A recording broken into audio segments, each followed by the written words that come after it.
अस्सलाम वालेकुम रहमतुल्लाहि व बरकातुहू।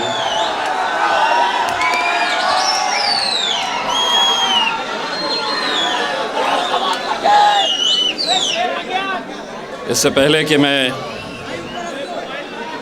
अपनी तकरीर शुरू करूं, आज कुछ हिसाब चुकाना है।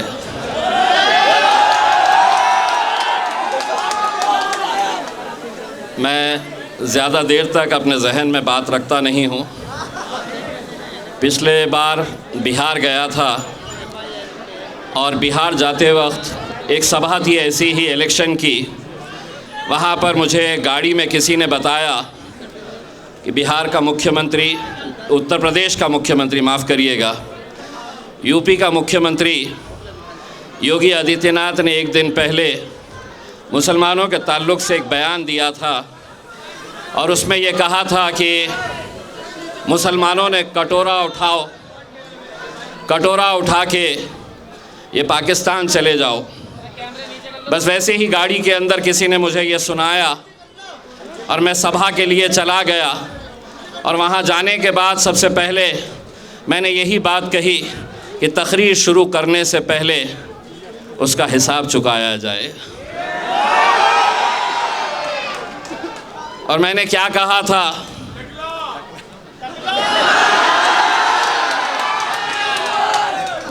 ये भी थोड़ा महज़्ज़ब तरीक़े से आपने बोले हैं। मैंने उसको अपने अंदाज़ में ये कहा था कि कान खोल के सुन ले, ये मुल्क शायद उस दिन उसको समझ में आ गया होगा कि अगर हिंदुस्तान के अंदर कोई वाहिद जमात है जो ईंट का जवाब पत्थर से देने की ताकत रखती है, वो मजलिस इत्तेहादुल मुस्लिमीन है। जिस ज़बान में तुम बात करेंगे उसी ज़बान के अंदर तुम्हें जवाब दिया जाएगा। वो उसका हिसाब था, आज शक्ति कपूर का हिसाब लिया जाएगा। उन्होंने किसी ने उनसे कहा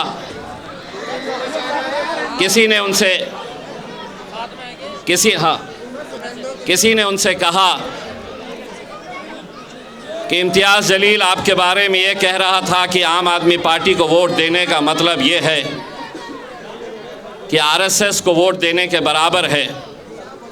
तो उन्होंने बड़े ही तंज़िया लहजे में जवाब देते हुए ये कहा कि किसके बारे में बात कर रहे हैं, वो तो हार चुके हैं।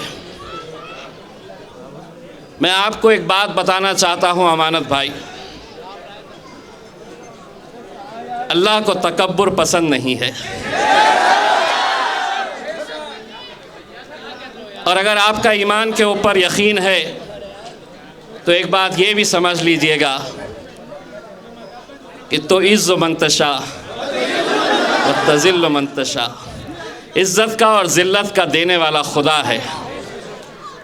शायद आपको इस बात का भी अंदाज़ा हुआ होगा कि जिस दिन मैं हारा था उस दिन जीतने वालों से ज़्यादा चर्चे इस हारने वाले के चर्चे थे। ठीक है, गिरे हैं, फिर उठेंगे, फिर लड़ेंगे, फिर जीतेंगे।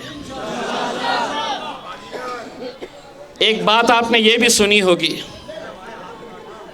गिरते हैं शह सवार ही मैदान जंग में, वो तिफ़्ल क्या गिरे जो घुटनों के बल चले। अमानत भाई, यकीनन मुझ में और आप में क्या फ़र्क है आप जानते हैं। फ़र्क सिर्फ इतना है कि ज़रूरत पड़ी तो आप घुटनों पे आ जाएंगे। इम्तियाज़ जलील असदुद्दीन अवैसी कभी घुटनों के ऊपर नहीं आएंगे। हम में और आप में सिर्फ इतना फ़र्क है। यकीनन अमानत भाई, इस इलाक़े के लोगों ने आपको वोट दिया, आप जीत कर आए, यकीनन आप जीते हैं और हम आप इसकी भी मुबारकबाद आपको देते हैं। लेकिन ये जो इलेक्शन है, थोड़ा नीचे कर लीजिएगा, थोड़ा नीचे कर लीजिएगा।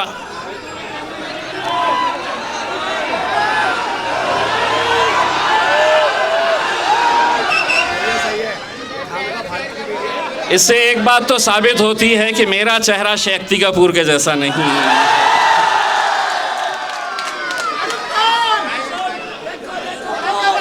तो आप जीते, लेकिन ये इलेक्शन आपकी, कल एक मैं तकरीर सुन रहा था जिसके अंदर आपने अपने बारे में बताया और मेरे क़ायद बैरिस्टर असदुद्दीन अवैसी साहब के बारे में जिस लहजे का आपने इस्तेमाल किया, ये इलेक्शन के अंदर मजलिस इत्तेहादुल मुस्लिमीन अगर चाहती तो हम 20 सीटें लड़ सकते थे, 40 लड़ सकते थे, 50 लड़ सकते थे, लेकिन हमने सिर्फ 2 ही सीटें लड़ने का फ़ैसला किया और उसमें एक सीट यहाँ की ओखला की शिफा भाई की सीट थी।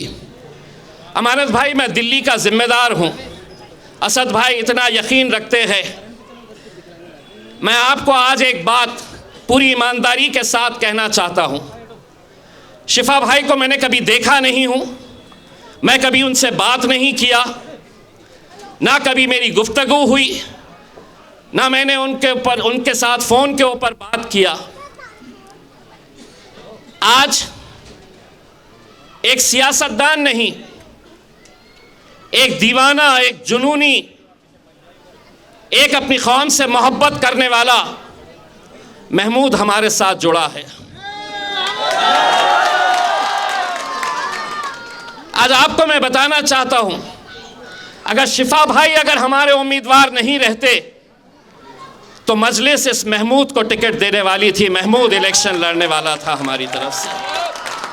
पूरी दिल्ली की यूनिट, शोएब भाई हो, हमारे भूरे भाई हो, पूरे लोगों ने मुझे मनवाया था। लेकिन महमूद भाई, जब शिफा और रहमान के 2 बच्चों की तस्वीर हमारे सामने आई, उस दिन हमने ये फ़ैसला किया कि हम इन 2 मासूम बच्चों के लिए खड़े रहेंगे, पूरी ताकत के साथ खड़े रहेंगे। नूरीन भाभी के लिए जो अपने शौहर को पिछले 5 साल से जेल के सलाखों के पीछे देख रही है, हम उनके लिए खड़े रहेंगे। हमने ये फ़ैसला किया और आप हम पर इल्ज़ाम लगा रहे हैं, आप हम पर ये इल्ज़ाम लगा कर कह रहे हैं हम वोट काटने के लिए आए हैं। तो अमानत भाई, एक बात ये भी आप अच्छी तरह से सुन ले, अगर आप आम आदमी पार्टी के अंदर रहते या किसी और पार्टी के अंदर रहते और बिना वजह आपके ऊपर UAPA लगाया गया होता तो यकीन मानिए हम पार्टी को दरकिनार करते, आपके खिलाफ भी उम्मीदवार हम खड़ा नहीं करते, क्योंकि आप का और हमारा, ठीक है आप अलग अलग पार्टियों के अंदर हम रहेंगे, जमहूरियत है, कोई अलग अलग पार्टियों में रह सकता है, लेकिन अमानत भाई, मेरा और आपका एक और रिश्ता भी है और वो कलमे का रिश्ता है।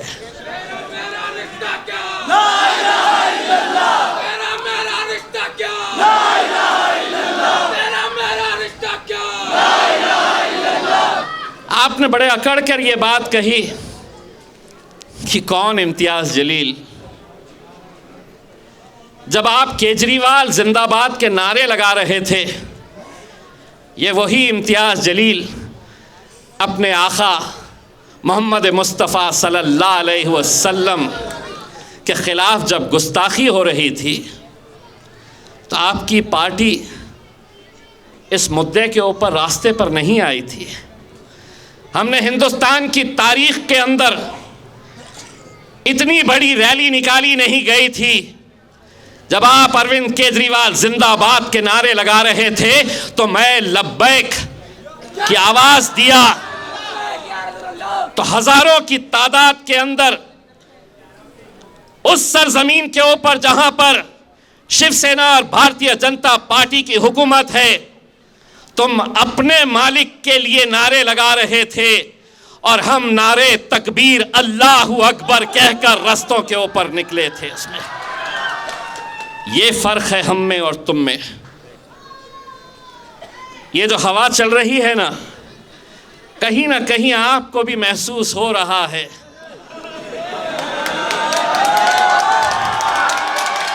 कहीं ना कहीं आपको भी ये डर सता रहा है कि रुख बदल रही है हवा।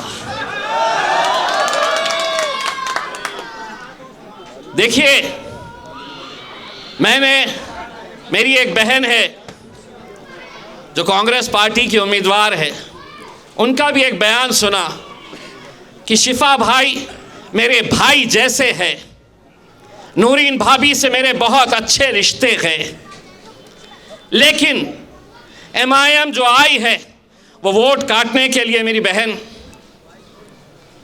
भाई बहन के रिश्ते को अगर सही मानों में आप समझती है तो जिस तरह महमूद हमारे साथ आया है, आप भी ऐलान कर दीजिएगा, आप भी ऐलान कर दीजिएगा। इलेक्शन आएंगे, इलेक्शन जाएंगे, कोई हारेगा कोई जीतेगा, लेकिन बहन हिंदुस्तान के अंदर मिसाल कायम कर दीजिएगा कि एक बहन अपने भाई के लिए कुर्सी को ठोकर मार सकती है करके। उसमें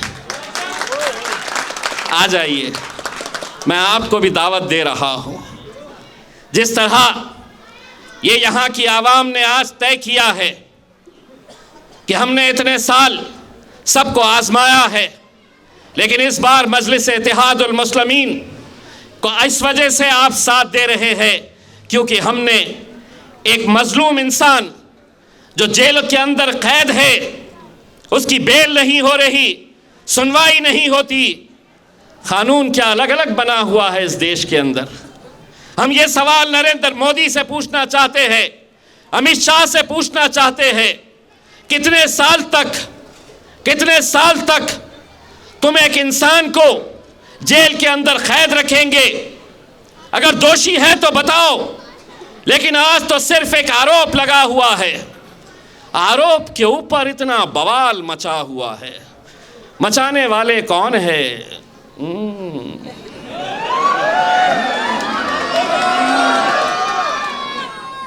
बड़ा जहां असद साहब जा रहे हैं, जहां जा रहे हैं, आपने एक दंगाई को टिकट दे दिया, दंगा करने वाले को टिकट दे दिया, दंगे के आरोपी को टिकट दे दिया। तो एक बात सुनो, और नरेंद्र मोदी अमित शाह को भी सुनाओ ये बात। अगर मेरा भाई शिफा अगर दंगाई तुम उसे बता रहे हो, तो जिस पार्लियामेंट के अंदर इम्तियाज़ जलील को बैरिस्टर असदुद्दीन अवैसी साहब के बाजू बैठने का शर्फ हासिल हुआ था, उसी पार्लियामेंट के अंदर हमने दहशत गर्दों को भी बैठे हुए देखा है।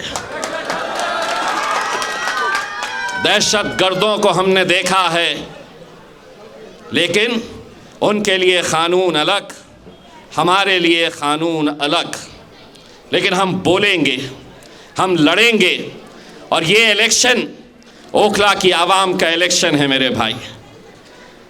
अगर मैं ये कह रहा हूँ कि ये उम्मीदवार यहाँ पर आपके बीच में नहीं है, इंशाअल्लाह दुआ करिए, दुआ करिएगा कि उन्हें बेल के ऊपर, पैरोल के ऊपर अदालत रिहा कर दे। अगर वो पैरोल के ऊपर आ जाते हैं तो अमानत भाई उसी दिन अपना डब्बा बंद करके कश्मीर निकल जाइए, टहलने के लिए चले जाइए। वैसे भी बहुत बना लिए है, सुना आपने, रखने के लिए जगह तो नहीं होंगी तो थोड़ा खर्च करके आ जाइए। लेकिन मेरे भाई, ये इलेक्शन आप लोगों को लड़ना है, भूल जाना है। अगले कुछ दिनों तक हर शख्स अपना नाम यहां पर, हर शख्स का नाम यहां पर क्या होगा? मैं हूं शिफा रहमान। आपको अपना नाम तब्दील करके यह समझकर इलेक्शन लड़ना है कि मैं इलेक्शन लड़ रहा हूं। और यकीन मानिए, ये लोगों को बड़ा शौक आता है, बड़ा शौक होता है कि पकड़ो इन्हें, डालो जेल में, पकड़ो इन्हें, डालो जेल में। इंतजार करते रहते हैं कि कब आएगा, किसको हम लपेटेंगे, किसको डालेंगे। ये तो वैसे भी इंतजार करते रहते हैं कि कब हमारे मुंह से कुछ निकले, अगले दिन दनादन चलाए ब्रेकिंग न्यूज, ब्रेकिंग न्यूज। अबे एक बात सुनो, इनके साथ ऐसा रिश्ता हो गया है हमारा, हम इशारों इशारों में बात करते हैं और ये समझ जाते हैं हम क्या बोल रहे हैं करके। उसमें एक सभा के अंदर हमने इशारों इशारों के अंदर सिर्फ इनको परेशान करने के लिए बोल दिया कि देखो तुमको क्या करना है, चीपो चीपो चीपो। पूरी रात भर वहां की पुलिस और मीडिया वाले रिवाइंड कर करके देख रहे चीपों का मतलब क्या है, चीपों का मतलब क्या है।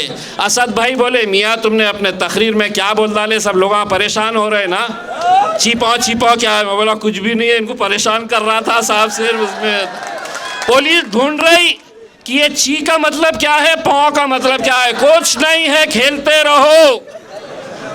हमको इशारों इशारों में जो भी बोलना है, क्योंकि हम अब आधा बोलते हैं आधा ये बोलते हैं। उसमें जैसा हमने शुरुआत के अंदर बोले, अगर इम्तियाज जलील को इन्हें डालना है तो ये बोल सकते हैं कि उसने है तो अमित शाह को और नरेंद्र मोदी को बोला कि ये मुल्क तुम्हारे। अब ये बोलेंगे कैसा डालते, मैं तो आधा ही बोला, ये मुल्क तुम्हारे, ये मुल्क तुम्हारे। अब क्या मिलता, इसको बोलते बाबा जी का ठुल्लू। कुछ नहीं होता, हम बहुत होशियार हो चुके हैं। इंशाअल्लाह मैं आप लोगों से ये दरख्वास्त कर रहा हूं, एक एक घर जाइए, जो अपने नहीं है उन्हें मनाइए, जो हमसे दूर है उन्हें समझाइए और ये बताइए ये इलेक्शन उन दो छोटे मासूम बच्चों के लिए है, हमारी भाभी के लिए है। और इसी तरह से हमने जो ताहिर हुसैन साहब को वहाँ पर दिया है, उनको कामयाब करिए। हिंदुस्तान का मुसलमान आज टुकटुकी लगाए हुए इस ओखला की कॉन्स्टिट्यूएंसी के ऊपर नज़र गाड़े हुए है। वो देखना चाहता है कि वाकई में इंसान यहाँ पर रहते हैं या उनका ज़मीर मर चुका है। आपको 5 तारीख के दिन ये साबित करना है कि यहाँ इंसान रहते हैं और उनका ज़मीर जिंदा है। नारे तकबीर, नारे